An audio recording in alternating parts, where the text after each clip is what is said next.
Bonsoir, mesdames, messieurs. Fidel Castro, littéralement plébiscité dimanche à La Havane par une foule de près d'1 million d'ouvriers et de paysans cubains débordant d'enthousiasme, vient de reprendre spectaculairement ses fonctions de Premier ministre. Il les avait abandonnées il y a quelques jours et sa démission avait entraîné celle du président Urrutia, plus ou moins ouvertement soupçonné de ne pas avoir soutenu les idéaux de la révolution cubaine.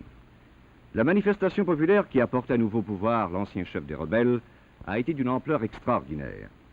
Organisée officiellement pour commémorer le 6e anniversaire du début du mouvement révolutionnaire cubain, le 26 juillet, qui a abouti à la chute de la dictature du président Batista, cette manifestation a clairement indiqué que Fidel Castro a derrière lui la masse des travailleurs cubains et que sa politique reçoit leur appui. Et grâce à cette démonstration populaire sans précédent, la voie semble désormais ouverte au Premier ministre cubain pour réaliser sa fameuse réforme agraire. La Havane vient sans doute de vivre un des moments les plus importants de son histoire. La capitale cubaine a été en effet pendant plusieurs jours le siège d'un rassemblement populaire comme elle n'en avait jamais connu. Convoqués par le mouvement révolutionnaire cubain, des centaines de milliers de paysans se sont rendus à La Havane par tous les moyens. C'est par train entier, par camion, par autobus, à cheval et à pied également, que tous ces travailleurs agricoles sont venus de la province pour acclamer Fidel Castro, qui symbolise actuellement pour eux la libération.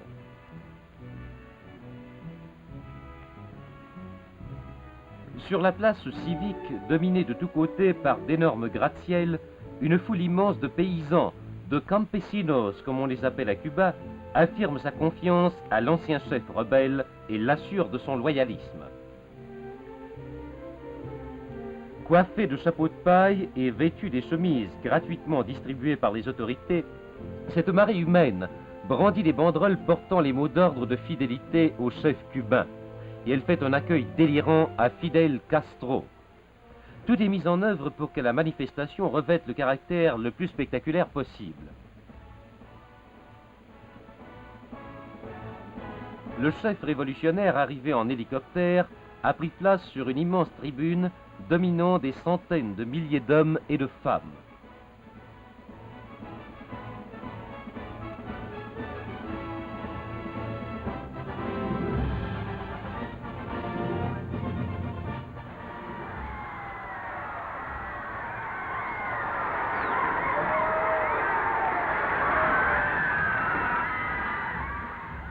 Et c'est alors le grand moment. Fidel Castro s'adresse au peuple.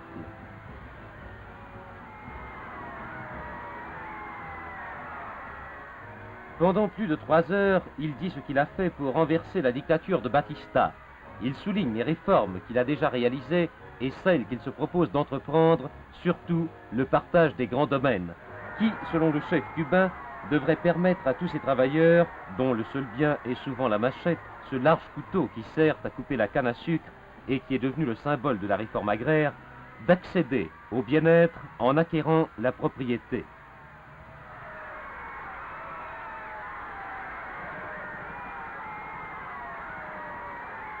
Partout, c'est l'enthousiasme. On lance des ballons portant les couleurs noires et rouges du mouvement révolutionnaire cubain, ainsi que des pigeons symbolisant la liberté recouvrée après des années de dictature.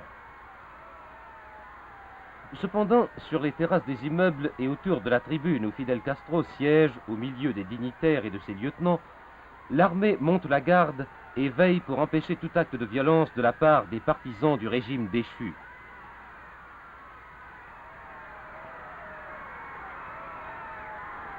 Dans les rues qui mènent au rassemblement, des femmes sourient, tandis qu'au son d'orchestres improvisés, des enfants dansent et participent à l'allégresse générale qui règne dans la capitale cubaine, célèbre dans tout le pays pour sa douceur de vivre.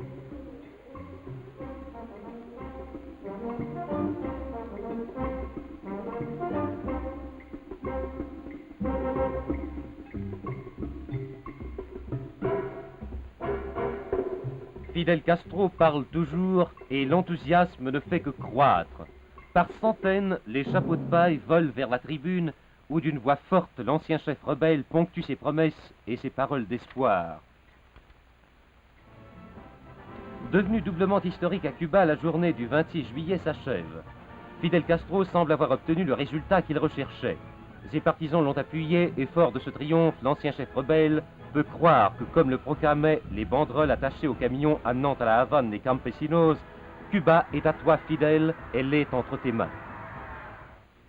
Et maintenant, on peut se demander ce que va faire Castro. Héros d'une révolution dont il est vraiment l'instigateur, il a pris l'engagement formel de donner une vie meilleure à son peuple. Tout porte donc à croire qu'en dépit des difficultés et de l'opposition qu'il va rencontrer, il va continuer cette audacieuse expérience économico-sociale qu'il vient de commencer. Mais il faut également se dire que l'ancien chef rebelle n'en est qu'aux premières étapes. Taxé de communisme, plus ou moins attaqué par les grandes compagnies sucrières, le mouvement révolutionnaire triomphera-t-il et réussira-t-il à faire la paix avec les intérêts commerciaux et financiers de son pays?